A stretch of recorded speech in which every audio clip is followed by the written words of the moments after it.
Hello दोस्तों, स्वागत है आपका रिवाइव कोडिंग में। यार पिछली वीडियो में हमने रिड्यूसर्स के बारे में पढ़ा था और रिड्यूसर को इम्प्लीमेंट करके देखा था, राइट। तो इस वीडियो में यार हम देखने वाले हैं कि स्टोर, जो कि सबसे इम्पोर्टेंट पार्ट अब तक का है ना। और इम्पॉर्टेंट किस लिए है या आप पूरी वीडियो देखोगे तो आपको समझ में आ ही जाएगा, ठीक है। क्योंकि यार स्टोर के अंदर बहुत सारे मेथड्स होते हैं जिसको हम यूज़ करते हैं अपनी एप्लीकेशन में स्टेट की वैल्यूज़ के साथ कम्युनिकेशन करने के लिए, स्टेट की वैल्यू को लेने के लिए, देने के लिए, हर चीज़ के लिए, ठीक है। तो सबसे पहले आते हैं स्टोर पे, ठीक है। अब स्टोर है क्या, ठीक है। स्टोर यार हम जानते हैं, अभी तक हमने इतना सारा पढ़ लिया कि यार स्टोर एक तरीके का एक ऑब्जेक्ट होता है जिसके अंदर हमारी पूरी एप्लीकेशन की सारी जो स्टेट्स होती हैं वो स्टोर रहती हैं, ठीक है। इसी को स्टोर कहते हैं, ठीक है। तो that is the first point कि application store is the place which holds the state of the application, ठीक है। दूसरा पॉइंट यार इसमें एक मेथड होता है गेट स्टेट, ठीक है। अब गेट स्टेट मेथड क्या करता है, गेट स्टेट मेथड की मदद से आप स्टोर की जो वैल्यूज़ है, स्टोर में जो भी वैल्यूज़ हैं आप उसको ला सकते हो, ठीक है, उसको एक्सेस कर सकते हो, ठीक है। तो वो जो मेथड जिसकी मदद से आप स्टोर की सभी वैल्यूज़ को एक्सेस कर सकते हो उसको हम गेट स्टेट कहते हैं, ठीक है। उसके बाद आता है हमारा डिस्पैच, ठीक। अब हमारा डिस्पैच यार वो मेथड होता है जो कि हमने एक्शन बनाया था, ठीक है। और एक्शन के बारे में कैसे पता चलेगा रिड्यूसर को कि भाई कौन सा एक्शन ट्रिगर हुआ, ठीक है। तो वो एक्शन हम लोग ट्रिगर करते हैं, है ना। जैसे फॉर एग्जांपल हमारे शॉप के एग्जांपल में, जहाँ की हमको यार केक लेना था, राइट। तो हमने केक लेने के लिए अपने को दुकानदार को बोला ना कि यार अपने को एक केक चाहिए, we want to buy a cake, ठीक है। तो मैंने जब ये एक्शन बोला तो उसके बेसिस पे दुकानदार को पता चला था कि हाँ यार मेरे को केक खरीदना है, ठीक है। नहीं तो उसको कैसे पता चलता। सेम उसी तरीके से हम अपने एप्लीकेशन के अंदर एक्शंस ट्रिगर करते हैं, ठीक है। और एक्शन को ट्रिगर करने के लिए हमें यूज़ करना पड़ता है डिस्पैच मेथड का, ठीक है, जो कि हमारे एक्शन को ट्रिगर करने का काम करता है। और ये जो एक्शन हमारा ट्रिगर होता है तो ये हमारे जाता है रिड्यूसर के पास, जिससे पता चलता है कि किस तरीके से स्टेट की कौन सी वैल्यू को किस तरीके से चेंज करना है, ठीक है।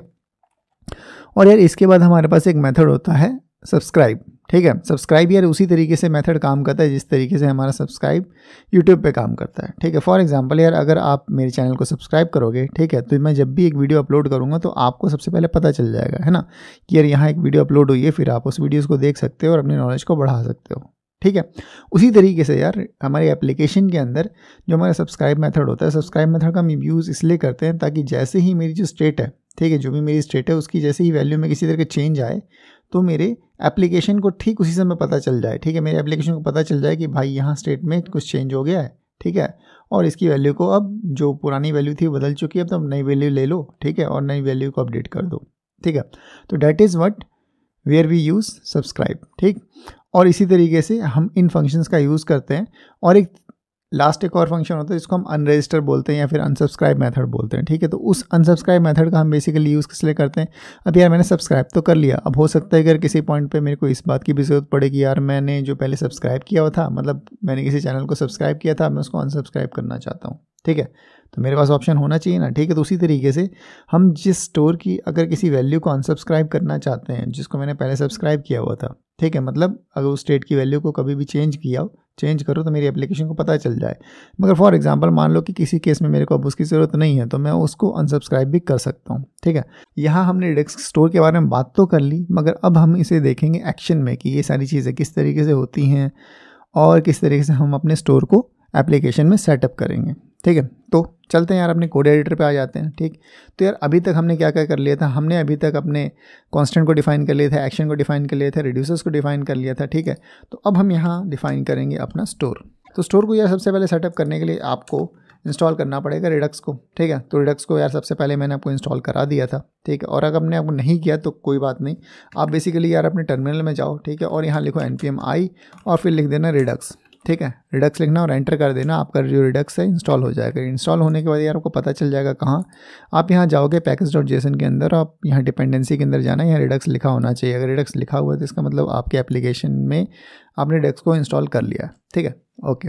सो अब यार मेरे को रिडक्स को अपने को अब इस एप्लीकेशन में यूज़ करना है क्योंकि फाइनली यार रिडक्स ही है जो कि मेरे स्टोर को मैनेज करता है, राइट, ठीक है। तो मैं यहाँ क्या लिखूँगा, मैं लिखूँगा कॉन्स्ट और मैं यहाँ लिखूँगा रिडक्स, ठीक है। तो रिडक्स को मैं कहाँ से लेके आना चाहता हूँ, तो रिडक्स को लाने के लिए मेरे को क्या लिखना पड़ेगा, रिक्वायर REQUIRE, ठीक है। जिस तरह से हम नोड के अंदर लिखते हैं उसी तरीके से मैं यहाँ लिखूँगा रिक्वायर, और रिक्वायर के बाद मैं यहाँ लिख दूँगा रिडक्स, ठीक है। तो फाइनली मैंने जो रिडक्स है, रिडक्स को अपने पैकेज के अंदर लेके आ गया, ठीक है। अपनी एप्लीकेशन के अंदर मैं रिडक्स को अब लेके आ चुका हूँ, राइट। सो अब पहली चीज़ जो है मेरे को करनी है, मेरे को स्टोर क्रिएट करना है, ठीक है। तो स्टोर क्रिएट करने के लिए जो मेरे पास मेथड है जिसको मैं यूज़ करूँगा, ठीक है, तो उसको मैं बोलता हूँ क्रिएट स्टोर मेथड, ठीक है। तो मैं यहाँ लिखूँगा क्रिएट स्टोर, और फिर मैं इस क्रिएट स्टोर की मदद से, और मैं इसको इंपोर्ट कहाँ से करूँगा, ठीक है। तो मैं रिडक्स के अंदर जो मेरा क्रिएट स्टोर नाम का मेथड होता है मैं उसका यूज़ करूँगा, ठीक है। तो मैं लिखूँगा यहाँ क्रिएट और फिर लिख दूँगा स्टोर। क्रिएट स्टोर नाम के मेथड के अंदर जो भी प्रॉपर्टीज़ थी अब वो कहाँ आ चुकी है, अब वो इस क्रिएट स्टोर नाम के वेरिएबल के अंदर आ चुकी है, ठीक है। तो इसकी मदद से हम बेसिकली अपना सबसे पहले एक स्टोर अपना क्रिएट करेंगे। तो मैं एक नाम देता हूँ, एक वेरिएबल का नाम देता हूँ, मैं लिखता हूँ अपने वेरिएबल का नाम लिखता हूँ स्टोर, ठीक है। और यार यही वो मेरा रिडक्स स्टोर है जहाँ की मैं अपने सारे के सारी जो वैल्यूज़ हैं, ठीक है, अपने रिडक्स की जितनी भी, अपनी एप्लीकेशन की जितनी भी स्टेट्स हैं उसको मैनेज करता हूँ, ठीक। तो मैं लिखूँगा store equals to create store और फिर मैं यहाँ इसको कॉल कर दूँगा, ठीक है। अब कॉल करने के बाद मेरे को यहाँ से सबसे पहले एक आर्गुमेंट जाता है और वो आर्गुमेंट मेरा होता है रिड्यूसर, ठीक है। तो हमने रिड्यूसर पहले डिफाइन कर देते, तो इस रिड्यूसर को हम इसे कॉपी कर लेते हैं और यहाँ हम इसको पेस्ट कर देते हैं, ठीक है। तो यहाँ यार मेरा स्टोर क्रिएट हो गया, ठीक है। अभी ये चीज़ नहीं, ये साइन नहीं देना, ठीक है। तो ये मेरा स्टोर क्रिएट हो गया, ठीक। अब यार अगर मैं इस स्टोर की वैल्यू को एक्सेस करना चाहता हूँ तो मेरे को क्या करना पड़ेगा, मेरे को यहाँ लिखना पड़ेगा, मान लो मैं देखना चाहता हूँ कि भाई स्टोर में भी क्या क्या है, ठीक है। तो मेरे को क्या लिखना पड़ेगा, मेरे को लिखना पड़ेगा console.log, और फिर मैं इस console.log के अंदर जो मैंने आपको सबसे पहला मेथड बोला था, याद है आपको, मैंने बोला था कि गेट स्टेट, ठीक है। तो गेट स्टेट वो मेथड है जिससे कि आप स्टेट की वैल्यूज़ को एक्सेस कर सकते हो, ठीक है। तो अब रिड्यूसर क्या करेगा, रिड्यूसर अपनी जो इनिशियल स्टेट है जो हमने डिफाइन किया था, ये जो स्टेट है ये बेसिकली डायरेक्टली कहाँ लेके आ जाएगा, हमारे स्टोर के अंदर लेके आ जाएगा। तो ये मेरा इनिशियल स्टेट अब जाके मेरे स्टोर में स्टोर हो चुका है, राइट। सो अब बेसिकली मेरे को क्या करना है, मेरे को स्टोर की वैल्यू को प्रिंट कराना है। तो मैं यहाँ लिख देता हूँ console.log के अंदर ये मेरा इनिशियल स्टेट होगा, ठीक है। तो मैंने यहाँ लिख दिया INITIL इनिशियल स्टेट, राइट। और इस इनिशियल स्टेट के अंदर जो मेरी वैल्यू है उसको पाने के लिए मेरे को लिखना पड़ेगा store.get स्टेट, ठीक है। जो स्टोर की जो भी वैल्यू थी उस गेट स्टेट के अंदर आ चुकी है, ठीक है। आपको थोड़ी देर में सारी चीज़ें दिख जाएंगी, चिंता करने की कोई ज़रूरत नहीं है, ठीक। अब बेसिकली मैंने आपको बोला कि ठीक है, हमने गेट स्टेट करके store.get करके जो भी हमारी इनिशियल स्टेट में जो भी वैल्यू थी उसको हम यहाँ लेके आ चुके हैं, ठीक है।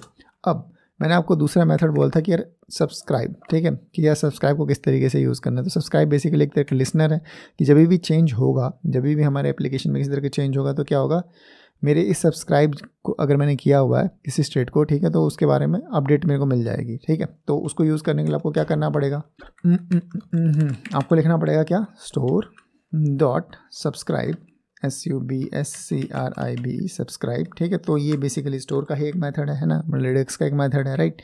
तो हम यहाँ बेसिकली एक ब्लैंक अभी फंक्शन लेते हैं, इसके अंदर हम कुछ पास नहीं करते और मैं यहाँ लिख देता हूँ console CLG, और इस कंसोल के अंदर मैं वही इस स्टेट की वैल्यू को दोबारा से एक्सेस कर लेता हूँ, ठीक। तो अब ये क्या करेगा यार, ये करेगा कि जितनी जब मेरा जो स्टोर है, ठीक है, जब मेरे स्टोर में वैल्यूज़ अपडेट होंगी तब मैं यहाँ स्टोर की वैल्यू को कंसोल कराऊंगा, ठीक है। तो पहचान के लिए मैं एक काम करता हूँ, मैं यहाँ लिख देता हूँ कि अपडेटेड स्टेट, राइट। अब यहाँ बेसिकली आपको कन्फ्यूज़न नहीं होगा कि ये मेरा क्या होगा, इनिशियल स्टेट, ठीक है, मतलब इनिशियली क्या स्टेट होगी, और जब भी मेरा स्टेट अपडेट होगा तो ये अपडेटेड स्टेट ये वाला स्टेटमेंट प्रिंट होगा, राइट। अब हमने सब्सक्राइब के बारे में बात कर ली, ठीक है। अब हम बात करेंगे एक्शंस को, जो हमने एक्शंस बनाए थे उसको डिस्पैच कैसे करना है, तो उसको हम डिस्पैच करते हैं डिस्पैच की मदद से, राइट। तो ठीक है, तो अब अपना एक्शंस को डिस्पैच कर लेते हैं। तो एक्शन को डिस्पैच करने के लिए मेरे को क्या करना पड़ेगा, मेरे को करना पड़ेगा डिस्पैच, और डिस्पैच के अंदर मैं अपने एक्शंस को डिस्पैच करूँगा, ठीक है। तो मेरा एक्शंस मैंने क्या बनाए थे, मैंने बाइक एक नाम का एक्शन बनाया हुआ था, है ना। तो इस बाइक एक नाम के एक्शन को मैं यहाँ कॉल कराता हूँ, ठीक है। तो मैं यहाँ इस डिस्पैच एक्शन को कितनी बार, 3 बार कॉल करा देता हूँ, ठीक है। तो आपको हर बार दिखेगा कि ठीक है, जब ये चला तो यहाँ स्टेट की वैल्यू अपडेट हुई, जब ये चला ये चला ये चला, ठीक है। और फाइनली जो मैंने बोला था हमने सब्सक्राइब कर लिया, अब मेरे को अगर अनसब्सक्राइब करना है, ठीक है, तो मेरे को क्या करना पड़ेगा, ये जो मैंने यहाँ सब्सक्राइब नाम का बनाया था, ठीक है, तो मैं इसको सबसे पहले एक वेरिएबल में स्टोर करा लेता हूँ और उस वेरिएबल का मैं नाम दे देता हूँ अनसब्सक्राइब। तो मैंने यहाँ अनसब्सक्राइब नाम का वेरिएबल बना लिया और फिर मैंने इसको स्टोर करा लिया, ठीक है। तो जैसे ही मेरे को अब इसको अनसब्सक्राइब करना है तो मेरे को इसको सिंपल कॉल कर देना है, और ये जो मेरा चैनल है, ठीक है, ये जो मेरे सारे एक्शंस हैं या जो भी मैं ट्रिगर कर रहा हूँ ये स्टोर को अनसब्सक्राइब कर देंगे, राइट। तो इस तरीके से हम अनसब्सक्राइब करते हैं, ठीक है। सो अब यार हमने हर एक चीज़ डिफ़ाइन कर ली है, तो अभी चेक करने के लिए यार अभी किसी तरह का एरर तो नहीं है, ठीक है, मतलब सारी चीज़ें काम कर रही हैं प्रॉपर, ठीक। तो ये चीज़ करने के लिए मेरे को क्या करना पड़ेगा, मेरे को जाके अपने इस प्रोग्राम को रन करना पड़ेगा। रन करने के लिए मेरे को जाके लिखना है नोड और फिर मैं लिखूँगा index.js और देन एंटर कर दूंगा, ठीक है। तो अब आप देखोगे कि यार यहाँ बोल रहे हैं कि डिस्पैच जो आपने लिखा है और जिसमें बाय केक नाम का मेथड जो आपने कॉल किया है, ठीक है, मतलब जो फंक्शन आपने कॉल किया ये सही कॉल नहीं हुआ है। सो यार ये इसलिए कॉल नहीं हुआ क्योंकि यार मेरे को ये जो डिस्पैच नाम का जो मेथड है ये भी तो बेसिकली स्टोर से ही आएगा ना, है ना, क्योंकि ये स्टोर का ही एक मेथड है, राइट। मतलब रिडक्सिंग हमें देख रहा है, राइट। तो मैं यहाँ लिखूँगा स्टोर डॉट डिस्पैच, उसी तरीके से मैं यहाँ लिख दूंगा स्टोर डॉट डिस्पैच, ठीक है। और फिर फाइनली अब मैं अगर इसको रन करके देखूंगा तो अभी चलना चाहिए, ठीक है। तो इसको दोबारा से node.index.js को लिखते हैं और फिर फाइनली हमारा चल गया, ठीक है। अगर आपको यहाँ नहीं दिख रहा है इसका आउटपुट तो मैं इसको थोड़ा सा बड़ा कर देता हूँ आपके लिए। और यहाँ हम देखते हैं कि किस तरीके से, अगर आप यहाँ देखो, सबसे पहले मैंने इनिशियल स्टेट में मेरा नंबर ऑफ़ केक इनिशियली जो वैल्यू था वो 0, और ये जो इनिशियल वैल्यू है वो मेरा कहाँ से आया, ये जो हमने सबसे पहले अपना इनिशियल स्टेट डिफाइन किया था number of cake equals to 10, ये यहाँ से आया, ठीक है। तो यह सबसे पहले, और फिर मेरा अगर आप देखोगे तो मैंने स्टोर क्रिएट करने के बाद सबसे पहले जो कॉल किया था इनिशियल स्टेट कॉल किया था। इनिशियल स्टेट में मैंने कंसोल कराया था और मैंने बोला था कि स्टोर में जो भी वैल्यू है उसको लेके आ जाओ और डिस्प्ले करा दो, राइट। तो यहाँ हमारी वो स्टोर में जो इनिशियल वैल्यू थी वो आगे यहाँ डिस्प्ले हो गई, ठीक है। अब हमने देखा कि यहाँ 3 बार यहाँ अपडेटेड स्टेट हुआ है, ठीक है। अभी 3 बार अपडेटेड स्टेट हुआ और साथ में ही आप अगर देखोगे तो यहाँ इसकी वैल्यू पहले 9 हो गई, फिर 8 हो गई, फिर 7 हो गई, ठीक है। अब ये किस वजह से हुआ यार, ये इस वजह से हुआ क्योंकि जैसे ही हमारे स्टोर में किसी तरह का चेंज आएगा तो वो जो वैल्यू होगी वो हमारे कंसोल में दिखनी चाहिए अपडेटेड स्टेट के अंदर, ठीक है। तो ये वो अपडेटेड स्टेट 3 बार आपको दिखा है, ठीक है। और उसके बाद अब ये चीज़ हुई कैसे, ठीक है, हुई इस तरीके से कि अगर आप यहाँ देखोगे तो मैंने एक एक्शन को डिस्पैच किया, मैंने बाय केक नाम के इस फंक्शन को ट्रिगर किया था, ठीक है। ये मेरा कौन सा फंक्शन है, मेरा एक्शन वाला फंक्शन है ना, और इसके ट्रिगर होने की वजह से मेरा एक एक्शन डिस्पैच हुआ, ठीक है। और वो एक्शन क्या था, एक्शन का टाइप क्या था, बाय केक था। अभी जब बाय केक डिस्पैच हुआ तो ये गया मेरे रिड्यूसर के पास, है ना, और रिड्यूसर ने चेक किया कि यार जो एक्शन का टाइप है वो क्या है, ठीक। तो उसको यार देखा कि यार जो एक्शन का टाइप है वो बाय केक है। अगर बाय केक है तो मेरे को क्या करना था, मेरे को नंबर ऑफ़ जो केक थे, ठीक है, जो नंबर ऑफ़ केक नाम का स्टेट के अंदर जो वेरिएबल था, मतलब जो की था, ठीक है, उसकी वैल्यू को चेंज करके मेरे को क्या करना था, जो भी उसकी इनिशियल वैल्यू थी उसमें 1 माइनस कर देना था, ठीक है। और फाइनली जो यहाँ से रिटर्न होता वो जाके मेरा नया स्टेट का वैल्यू बन जाता है ना। तो बेसिकली जब ये पहली बार जब यहाँ चला तो इसकी वैल्यू क्या हो गई, 9 हो गई, है ना। तो अब फाइनली इस न्यू स्टेट में जो हमारी वैल्यू थी, यहाँ नंबर ऑफ़ केक की वैल्यू अब 10 ना होकर अब 9 हो चुकी थी, ठीक है। अब इसके बाद ये दोबारा चला, है ना, इसके बाद ये अपना दोबारा चला तो उसके बाद अब उसकी 9 से वैल्यू 8 हो गई, और फिर जब तीसरी बार चला तो उसकी 8 से वैल्यू 7 हो गई, ठीक है।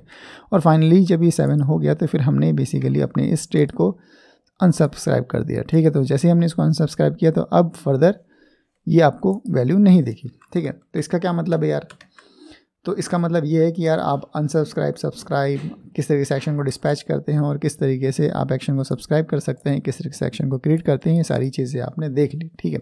सो अब तक यार हम लोगों ने इसको एक सेपरेट एप्लीकेशन के अंदर देखा, पर रिडक्स के अंदर किस तरीके से स्टेट को क्रिएट करते हो, एक्शन को क्रिएट करते हो, रिड्यूसर को क्रिएट करते हो और फाइनली स्टोर को क्रिएट करते हो, ठीक है।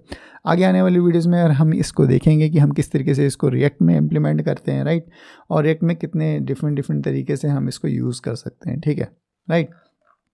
सो चलो एक और चीज़ आपको दिखा देता हूँ। अब आप बोलोगे कि यार अनसब्सक्राइब मेथड का यूज़ क्या था, ठीक। अब यार यहाँ देखो आप मैंने अब बेसिकली इस डिस्पैच फंक्शन दो बार और कॉल कराया आपके सामने, ठीक है। अब मैं यार इसको दोबारा से रन कराता हूँ node.index.js, ठीक है। और अगर आप यहाँ देखोगे तो अब सिर्फ और सिर्फ 10, 9, 8, 7, राइट, वही सेम की सेम चीज़ें प्रिंट हुई जो पहले हुई थी, ठीक है। अब इसकी वजह से आप देखोगे तो मैंने यहाँ 2 बार और डिस्पैच कराया, अपडेट तो 2 बार और हुआ होगा, ठीक है, मगर मेरे को यहाँ पता नहीं चला। मतलब ये जो मैंने सब्सक्राइब किया था, सब्सक्राइब करने का क्या मतलब था कि सब्सक्राइब करने का मतलब ये था कि जैसे जैसे इसकी वैल्यू चेंज हुई तो मेरे को क्या वो यहाँ दिखे, है ना, वो चीज़ मेरे को बार बार अपडेट हो जाए, ठीक। बट इस केस में जैसे ही मैंने उसको अनसब्सक्राइब कर दिया तो अब अपडेट होना बंद हो गया। इसका मतलब ये नहीं कि स्टेट में वैल्यू नहीं चेंज हो रही, इसका मतलब ये है कि स्टेट में वैल्यू जरूर चेंज हुई मगर यहाँ आपको दिखा नहीं, राइट। और मैं अगर इसी को उठा के इन्हीं दोनों स्टेटमेंट को दोबारा से उठा के ऊपर कर दूं, अनसब्सक्राइब के ऊपर कर दूं, तो अब आपको ये कंसोल में यहाँ दिखेगा, राइट। देखो दोबारा से सेव करके दिखा देता हूँ इनको फाइनली, राइट। तब आप देखो तब इसकी वैल्यू 10, 9, 8, 7, 6, 5 हो गई, ठीक है। तो यार ये था हमारे इस स्टेट के बारे में, ठीक है, और आप किस तरीके से स्टोर क्रिएट करते हो इसके बारे में, ठीक है। तो आई होप यार आपको वीडियो पसंद आई होगी, और आपको अगर पसंद आई है तो please like share and subscribe to my channel.